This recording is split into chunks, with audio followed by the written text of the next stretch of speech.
Hello, Rubies family. It is so good to be back. We're sorry we've been away for quite a while, but our prayer is that now onwards we'll be able to have more videos coming out on a more regular basis, and we ask that you pray with us, that you subscribe to our channel, and if you have a company or just as an individual you feel like you'd like your name to be mentioned on YouTube, you can sponsor one of our videos. At the end of the video, there will be our social media pages, and you can contact us on one of those. You can send us a DM or something, and we would love to work with you.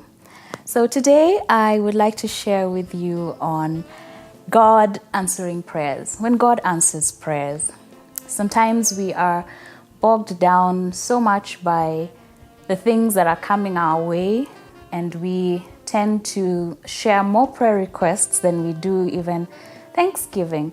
But there's something I have learned in most recent months about how God answers prayers, and what an encouragement it is just for me and for others when I can hear about answered prayers.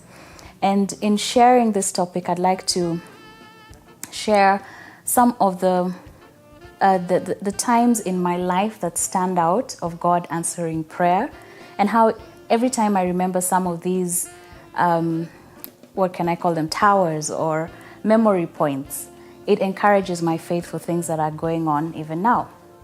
The very first one was when I was around about 7 or 8 years old. We were living in Nakuru, and there was a certain school we would pass. Every time we were coming from home to town, there's a school that we would pass, and I loved that school. I'd never visited it, but I just wanted to go to that school.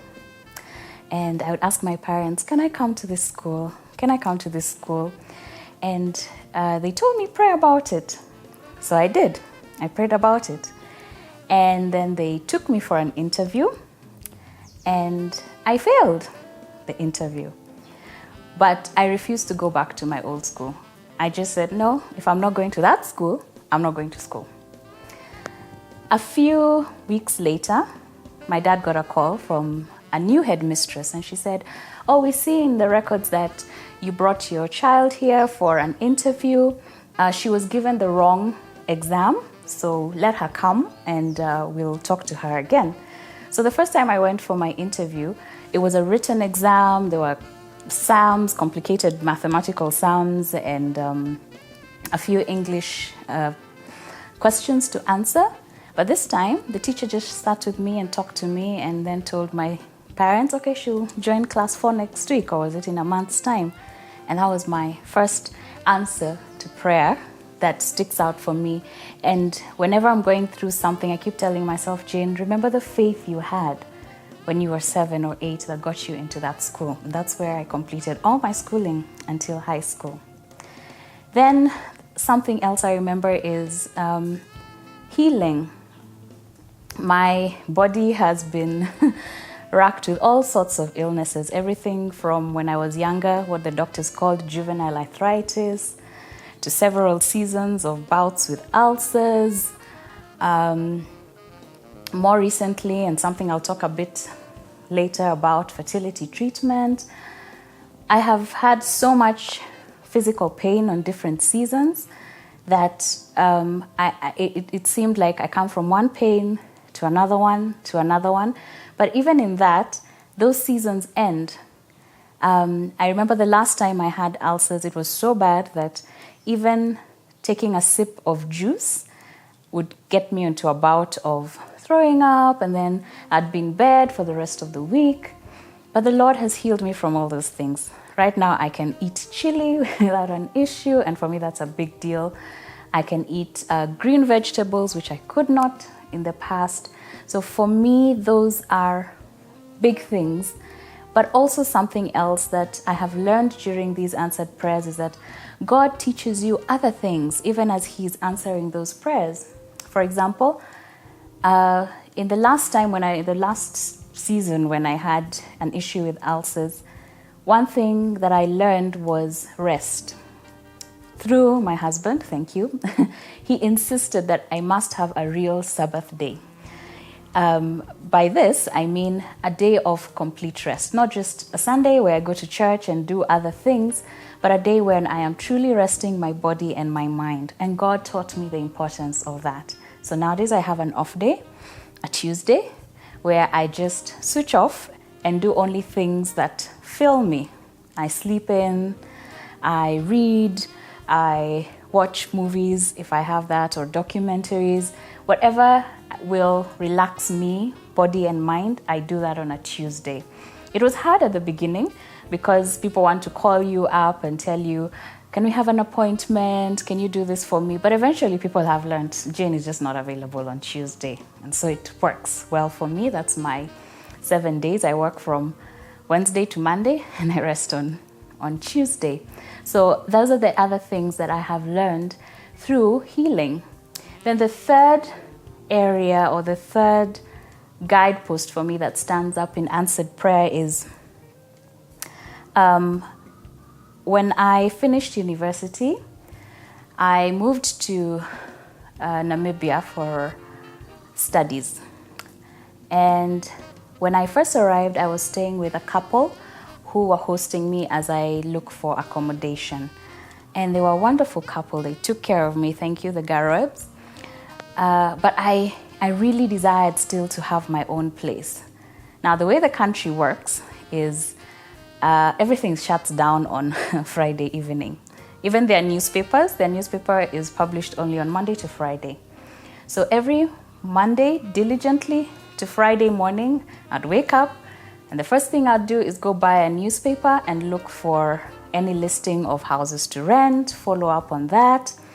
And then when Friday comes, if I haven't found anything, I just relax for the weekend. And so I knew in this time, one of the things that I learned was that God does not answer prayers inside our little boxes. He answers prayers outside our boxes. So I knew if I'm to get accommodation, it's between Monday and Friday. That's the only way I will find a house, because everything else shuts down during the weekend. So I did that diligently for about a month. And then one Sunday, I'm coming from church, and an acquaintance, she's not someone I really knew much, we're just chatting, and I said, I'm looking for a house. And she's like, oh, well, my roommate is moving out. Maybe you can come and see if you like the house. So I did, and I did like the house, and we moved in. And we ended up becoming best friends, and that's a story for another day. But that taught me that God doesn't work with our schedule of Monday to Friday. I got my house on a Sunday. Later on, a few years in the same situation, I was looking for a job, and I was going through the same process, Monday to Friday. I'm dropping my CVs, I am checking the newspapers and other listings. And then on a Sunday, someone calls me for an interview, and I have an interview on a Sunday afternoon, and I got the job. So God in that season taught me that He doesn't work with our defined schedules, and His time is not our time. He is the author of time itself. And so I learned to put my reliance on Him. And I keep learning that when I'm praying for something, God is also answering a prayer that I didn't even know I had, an area of maturation that I didn't even know I needed to mature in. Then there is another tower or marker that stands out, and that's emotional healing. The inner wounds. Sometimes it's easier for us to pray for physical things, especially when we're praying for one another. You can see I'm ailing, so it's easy for you to pray for me. But the inner wounds, those are things that sometimes are really tough to handle. Most recently was when I lost my dad. It was too sudden, too shocking, too jarring for me that I felt if God does not hold me, I will shatter. I felt like I had already shattered like glass when it shatters. And I knew if God doesn't hold me, I'll just spill.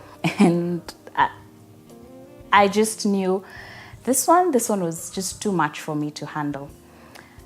And one of my prayers from the beginning was, God, you say you comfort. I really need to know what that means.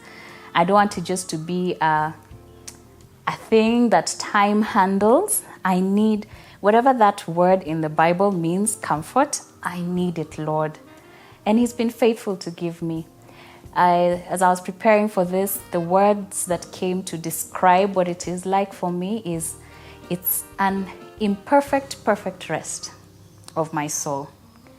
It's imperfect because I still miss my dad. He's not there. There are all those longings. But it's so perfect because I feel a solid anchor in my soul that God, I know it is God and God alone who has placed it there. That's the only way I can describe it. That I have a solid anchor in the imperfection of this season and of this time. And 2 years on, I know, I can feel I am on stable ground. And I thank God for that.